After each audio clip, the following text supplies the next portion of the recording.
Ricominciamo con un secondo panel. Questo, più che un panel, comincerà come un'intervista ed è qui con noi oggi. Mi siedo perché altrimenti I sit, otherwise. This is going to be in English. I hope it's not a problem for anybody. So we are here now today with Yolanda Alonso, who is our Avanade Center for AI Europe and Middle East lead. So basically, one of the people that in Avanade manages and leads around all AI. I would like to, well, thank you for being with us today. Thank you for having me. And sorry, I cannot speak Italian. I can follow you when you speak, so but I cannot speak at all, sorry. Okay. I pick the red one. So, Yolanda, first thing first, I would like you to please explain us what you do, what's your role, because we have this, I already mentioned that we have a chief artificial intelligence officer who manages the AI from a governance perspective, but then we have also different structures and organizations, so we have organized the company with a governance model, which includes, of course, regional centers. So what do you do? What's the daily job with AI? Yeah. Well, I'm part of the Center for AI. This is our structure globally, and I lead it from Europe and Middle East. And basically what I do is I spend 99% of my time with clients, trying to understand what they need, understand what they want, what they are struggling with. So basically everything to help them with AI at these days. I think you met Florin Rotar. He's our Chief AI Officer globally. He was here together with us last year. Yes. So we are like the European and Middle East branch. That's great. So you mentioned you work with customers. So you probably, so all the companies here are represented by people who want to understand how to get into the AI motion, and also to understand how to organize. But let's start from what you see working with customers. What do you see in the market? What are companies doing? Do you see they moving all in a direction, or are there different pathways, if you will? So after 1 year now, I think we have a good visibility of what is going on in the market across Europe. And we see like 4 types of clients. And maybe you can help me understand how do you feel in Italy. So maybe you can raise your hand if you feel that you are in this category already. So we see like a 10% of clients that haven't started yet to touch generative AI. And the reason they usually give us is this is a hype. It's not going to be that big. It's going to distract me, and I have a lot of things to do, and I don't have the budget. And let's wait a couple of years and see what happens.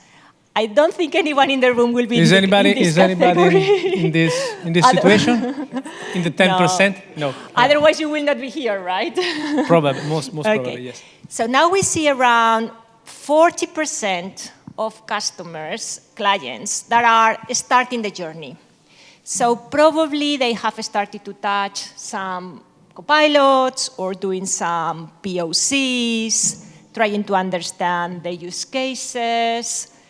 And yeah, they are starting to experiment. But just very first steps. How do you see yourself? Do you see yourself in this area, like starting? Okay. Yeah, few hands raised. Few hands. So the question, everybody, is how do I move to the next step, right? The next step is about another 40%, let's say, which are those that are already decided to go into industrialization at a scale, moving at a scale and at a speed, and they are struggling. This is around 40%. Maybe you are in this lot, right? Yeah. So, and finally, we have like a 10% of customers that are cracking the at a scale motion. So we see what is working for them and how they move and progress, and what is failing for us as well, and for them, because we are doing this ourselves as well. So we know what is not working, and we already see patterns of things that are working. That's interesting.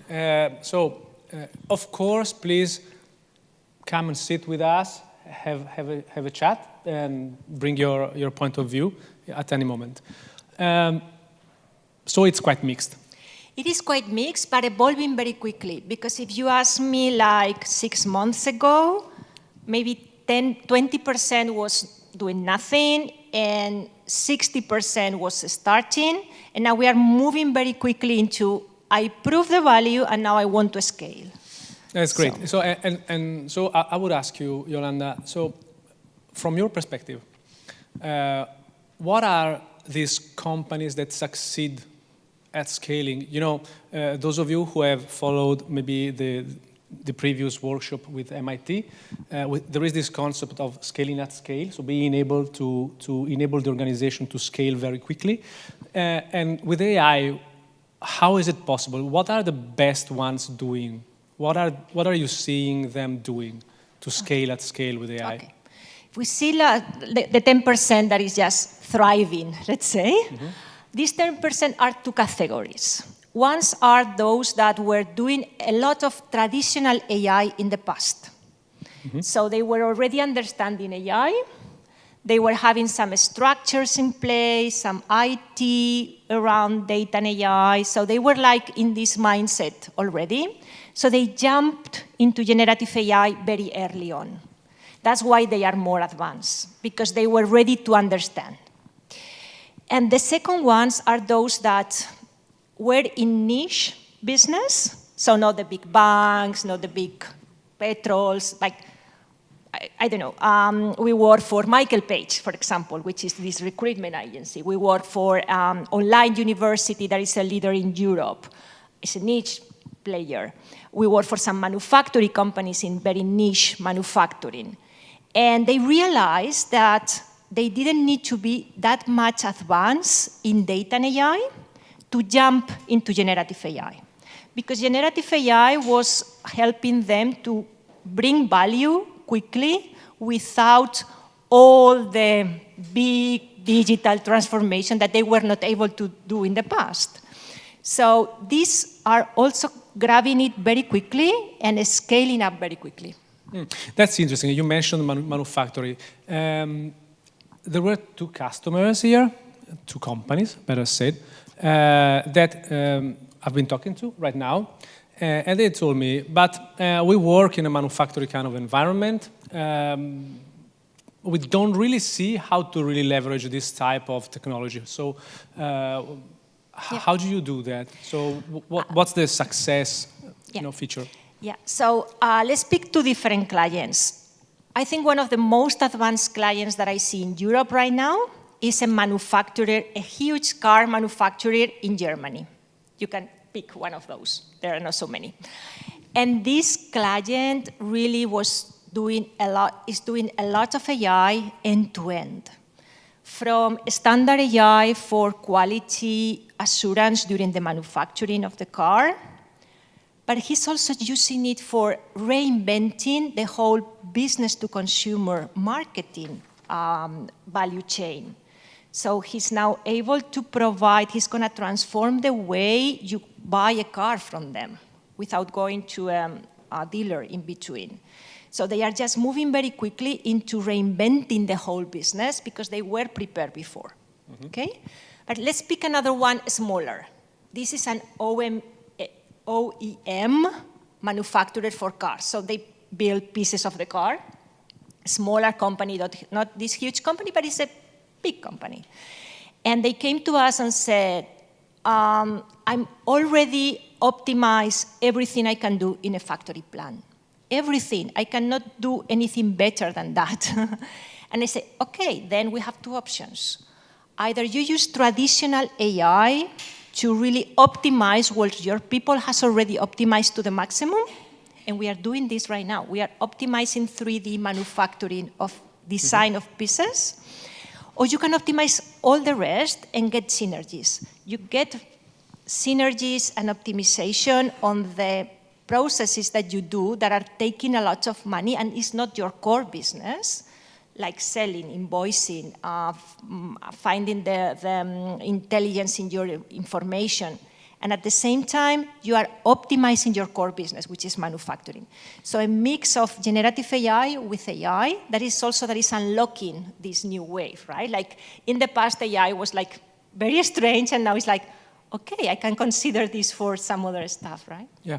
I have a question for you all. Do any of you feel the way Yolanda mentioned, I cannot use AI anymore because I'm super optimized, I'm working in the operations, in the production process, and there's nothing more we can do to improve, or AI does not apply? Or maybe just, how can I use AI in production, for instance? Do you have this kind of, is anybody asking themselves? No. The opposite. Okay. So now, if you're in the opposite mindset, which is the right one, those that are in the first steps, right? Like, I do have a POC, I've started to. What do you see the challenges here? Because starting the first POC is not that difficult, right? But once you are there, what is that you are experiencing? How do you see this moving? Anyone can share? I can tell you what I see in the market. Yeah, let's see. Let's try and start from there. Okay, yeah. So I see clients that sometimes are struggling to select the right POC or use case. Sometimes I meet with data scientists. I'm not a data scientist myself. And they like to do like this fancy, techie, oh my God, this is amazing kind of model. Let's try to create something from scratch that is going to be wow, and I'm going to wow the business. And maybe the business is not interested in this very techie wow thing. So it's difficult to convince them to invest on that. Sometimes we see clients that are trying to create things that business need, but business is not able to articulate the value. Mm-hmm. So we are struggling to find the use cases where they can come with us in the journey. So I think most of the difficulties in moving from POC to the next step is identifying the right use case. Sometimes it's about the maturity that you have in terms of AI, because sometimes from IT we think this is possible. Yeah, this is possible, but it's difficult. It might take a lot of effort. It might take a lot of, let's do something easier that is useful for the business. So selecting the right use cases is critical, and you can select them from different angles. For example, we have customers that select use cases just because are easy for the users to learn how to use AI. Maybe it's not bringing a lot of business value, but it's helping them to understand how it works. So different angles to select the right use cases sometimes. That's interesting. So there is this interesting concept of bridging the value gap between the expectation of the business and the AI opportunity. If you were to provide some hints in practical terms on how to select those initial use cases, how to really be able to focus. We are with some of these customers, we are working on it. So we are working on defining the business area where it would prove most successful to implement this type of initiative. But also on the other end is, okay, so how can we make sure that doing something little in that space can bring, maybe in the medium term to a strategic advantage in a way? So how can we really connect that? Yeah, I think one of the first things that some of the people that are succeeding are doing is establishing the KPIs to measure the success with business early on. So for example, we say we have these use cases that are no regrets. Like, it's going to work, it's going to bring the business, we know it works, we have tried so many times in some other places. What we see there is that we want business to say, okay, so let's, for example, we have a customer that is working in banking, and they create a lot of reports for moving forward with the mortgages of the clients, for example.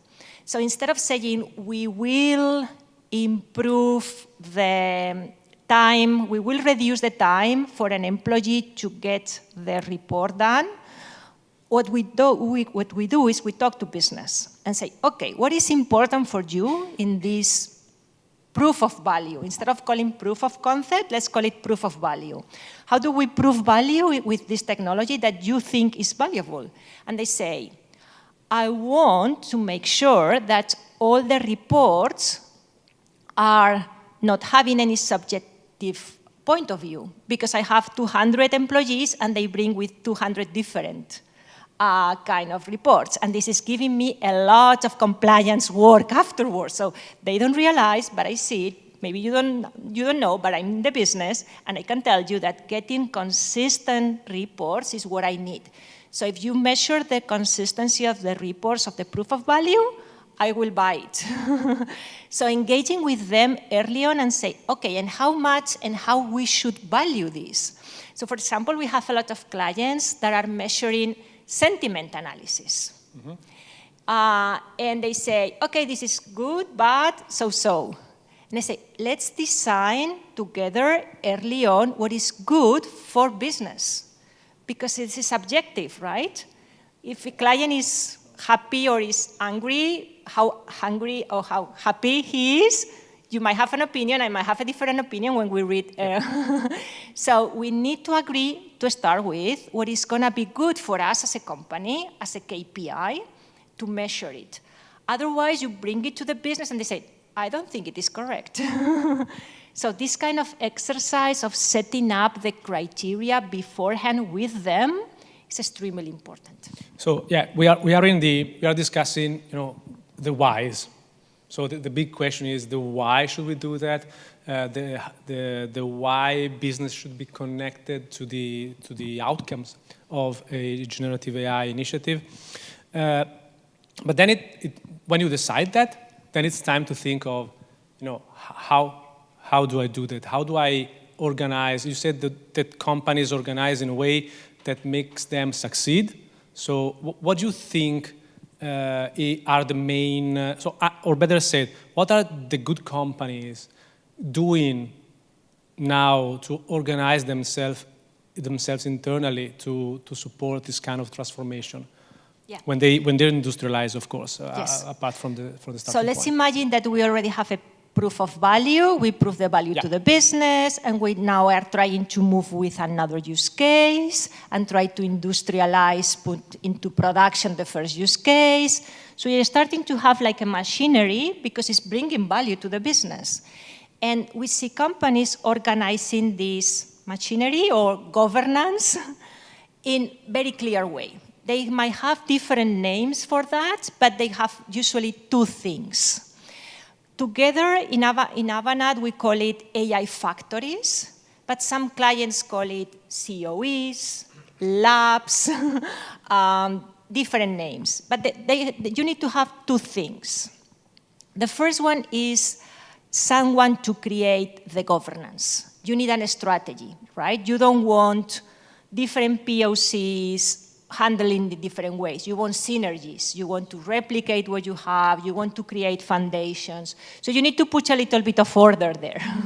For that, you need like this kind of entity that is taking care of this technical part, but also who is responsible for ensuring that you keep on bringing business value, that not everything just because you prove value once, that everything is kept. And you need this way of organizing that you are not doing the wrong AI, that you are doing the right use cases in a responsible way, and that you continue to mobilize the company towards this solution. So this governance has these 4 pillars: technical, governance in terms of business value, responsible AI so that you do the right thing, and the change management, let's say, improving the AI literacy of your company. So you have this like core team, like part of the CIO office or something like that. And then you have an engine to deliver the use cases so that you bring value and create foundation to continue to grow. It's two speeds. So you bring value, prove value, and at the same time, you don't do anything. You do things that contribute to your foundation. That's great. And you were referring to this kind of engine. It can be disconnected from the company. So you said that it can also be outsourced. Do you believe that this kind of competencies and also abilities in developing AI can be outsourced outside of the company? And to what extent? You refer to like a core team to manage the complexity and the governance and the risk and so on and so forth, but then also having like this operation kind of team. That I believe it's something that we do, going at a different speed, right? Is that like a best type of solution in terms of organization, or are there any other models that you see on the market, or that you would suggest a company to start with? When we see this kind of motion in clients, it's because they already have some maturity. You don't set up this. You don't have a chief AI officer if you don't have any AI going on, right? So you already have some volume and some focus. In this case, what we do is we usually connect with these teams in our clients and see, okay, what are your hurdles right now? What are things that are difficult for you to move right now? Because maybe this company has this COE kind of organization that is quite technical. So maybe we can bring you some change enablement, some change management, or maybe you are doing the right things in value creation, but are you focusing on responsible AI? Maybe we can help you with this. So they want to own this because it's strategic for them, this kind of COE core, but we supply them with SMEs that bring best practices, assets, accelerators, so that we complement so that they don't have to invent things that we see working somewhere else. And of course, once you create these frameworks, like this is the way we work on, this is the kind of strategy that we have for measuring value creation.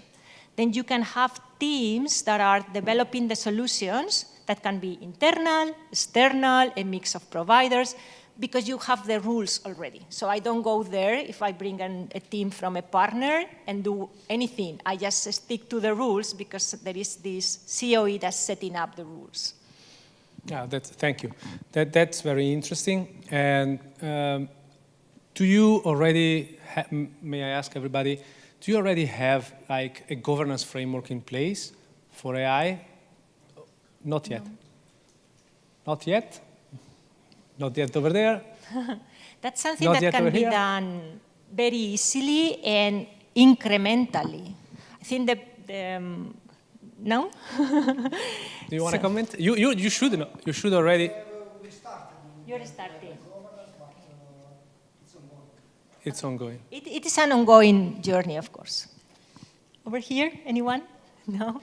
No, and so my question to everybody is, and so how do you think you're going to deal with the European AI Act? So you know that we are in May, and in May the European AI Act is coming into force. So now, not in 2 years, so it's coming into force in May. By the way, we have an executive forum online on the 22nd of May, so if you like to register, if you didn't already, or if you didn't receive the invite, please remind us.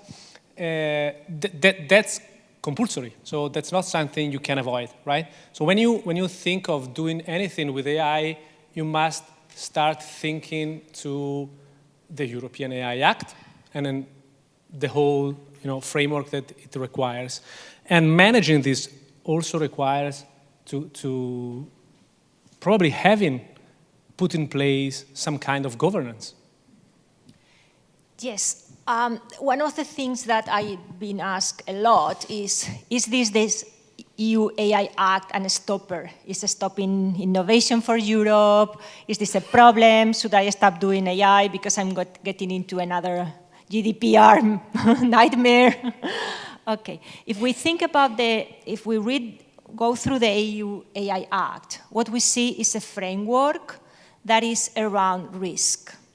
So the way it works is very high level, but I recommend you join this workshop, is the European Commission establishes risk in terms of the use cases. So if you are trying to manipulate kids in an app, this is high risk, so absolutely forbidden. So it's not for you to stop doing the things you want to do, it's for you to stop the things that are against the European values. And there are some use cases where you want to put an eye on it and try to do the right thing. So for example, use cases around human resources. Like you don't want to discriminate anyone because without knowledge, you are using AI in a way that is pushing you to discriminate a group, for example. So it's just preventing us to use it for very high risk, unacceptable use cases that no one of us is going to do, I'm pretty sure, and just keeping an eye on those that might bring some kind of risk. And for those, we can create a risk management kind of solution, like keeping an eye on it. But I would like to see the European EU Act as a way to protect us as users, because this is for us as users as well. So we want to do the right thing with AI. And this is exactly what responsible AI is. We don't know how AI is going to evolve in the next months or years, but we want to use it in the right way. That's why I think responsible AI is the right way to do it. And this means that you bring your company values into the things you do. So if your company is very focused on avoiding, I don't know, it's avoiding discrimination of minorities.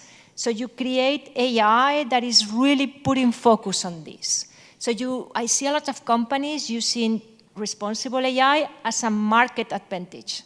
They use it to promote it, for example, to create more opportunities to hire young people, to improve the market, their brand value in the market.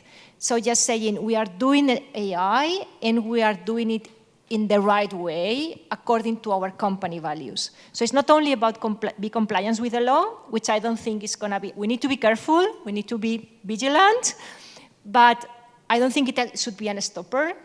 And it's also an opportunity for us to improve our market visibility.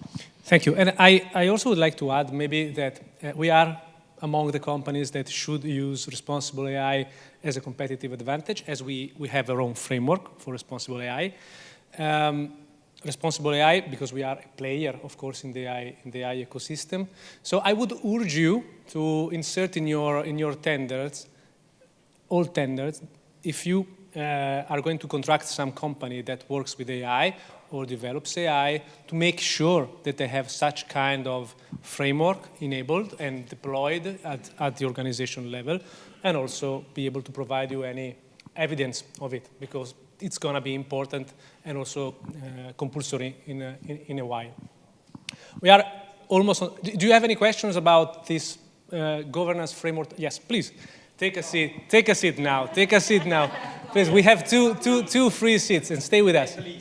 At least one seat, please. That's the blue one. I have first a question to Yolanda. In such companies where you see a kind of a governance board or committee, or how it is positioned in the organization?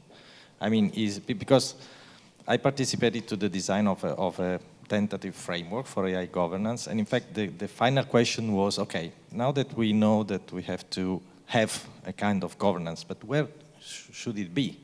Is it one person? Is it one committee?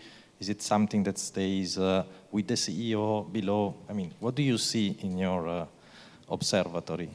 Of course, clients that are companies that are having the CXO, CEO support, if you see Christina before in